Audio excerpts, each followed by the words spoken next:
What happens when a family's house becomes a monument not just to years of tough living, but also to the memories of a beloved parent and a string of ambitious DIY disasters? Today's recap dives deep into Help I Wrecked My House Season 5, Episode 9, which follows a heartfelt journey of repairs, redemption, and some truly jaw-dropping home hazards you would not believe. Okay, straight up, this episode is wild, emotional, and at times a cautionary tale for every person who's thought, I bet I can fix that myself.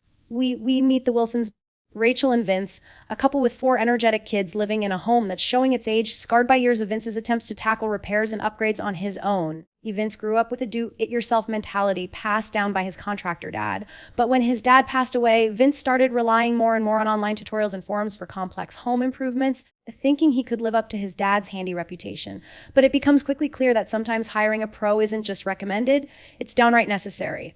Jasmine Roth, the show's star contractor and designer, now based in Utah, is called in to tackle all the long-standing issues: leaks, wonky windows with rags stuffed around the frames, buckled floors, sagging kitchen cabinets, sketchy electricals, and even black mold. The house sits in booming South Jordan, Utah, and the Wilsons are determined to transform it from a place held together by makeshift patches into their forever home. As Jasmine tours the property with Vince and Rachel, the scale of the problems comes into focus. There's a front entry overflowing with shoes and coats, a living room that feels like wasted space, a kitchen overrun by malfunctioning ovens, so bad they once cooked Thanksgiving dinner at the neighbors.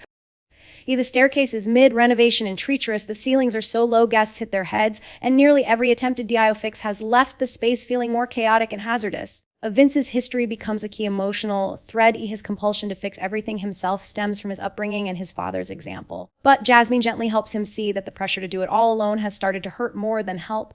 Rachel, meanwhile, is juggling her own roles, teaching art, caring for the 4 kids, and quietly wishing their home could be more functional and welcoming, especially since moving is out of the question. Here comes the big twist. Jasmine starts the gut renovation, and as the demo unfolds, the hazards are way more dramatic than anyone expected.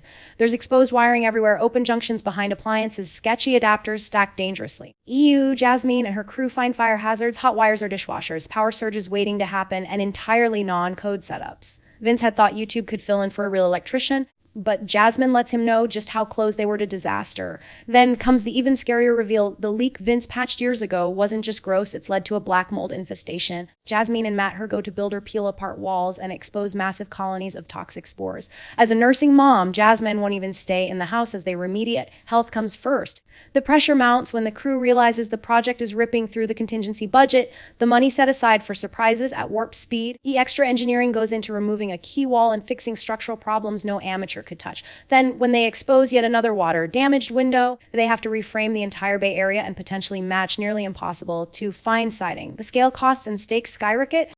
At this point, Jasmine calls Vince and Rachel with some hard news. Contingency money is gone, and there's an over of $400 for essentials, not fancy finishes, just basic emergency fixes. In an emotional moment, Vince and Rachel agree to tighten their belts and pay for safety, knowing it's the only way forward. During the renovation, the Wilson family is forced to move twice, dealing with the stress of bouncing between homes, allergies, and the exhaustion of keeping 4 kids happy away from their own space. But the absence also gives space to reflect. Jasmine sits Vince down and talks him through the reality that while his dad's legacy is honorable, he doesn't have to shoulder every task. More importantly, what matters is keeping his family safe and secure, not holding on to pride. Jasmine offers Vince one redemption project: building a Scandinavian-inspired command center for household organization, a way for him to contribute with carpentry skills, but in a guided, safe manner. Meanwhile, Jasmine works on her own daughter Darla's nursery, which beautifully mirrors the episode's theme, making a home feel cohesive, warm, and safe for a growing family. She picks vintage wallpaper and brass touches, making sure the nursery isn't some standalone fantasy, but part of the whole family's new beginning. Momentum builds as the kitchen, entryway, dining room, and structural supports come together. They overcome the backsplash crisis when Jasmine opts out of the back-ordered tile and creatively reallocates funds for the slab backsplash Rachel actually wanted, thanks to Vince's successful contribution to the carpentry. Throughout, Jasmine's design philosophy shines a function, first family-centered and light, friendly Scandinavian style that makes every corner feel welcoming. Finally, after weeks of upheaval and difficult choices, the family returns for the big reveal. And wow, it's emotional. The entryway isn't just a dumping ground, but a clean, organized reception area. The kitchen is now huge, open, and safe, with space for all 4 kids to cook alongside their parents. The new dining area replaces a never-used living room, giving them seating. The dangerous electrical work is all gone. No more black mold, no more rags in the windows. The space flows It's warm, and most importantly, it feels safe and truly theirs. The psychological weight of years of failed DIY, guilt, and fear lifts. Vince realizes he can be a great dad without trying to be exactly like his father. He understands that providing for his family means asking for help when it's needed. Rachel finds relief in finally having a house worthy of hosting friends and family. Even the kids' excitement is contagious. They race through the transformed spaces, and you can see their joy. In the end, the Wilson journey is about more than just fixing leaks and broken cabinets. It's about mending old wounds, unlearning survival habits, and embracing new ways to build a life together. Jasmine's message couldn't be clearer. Sometimes you really do need to call in reinforcements.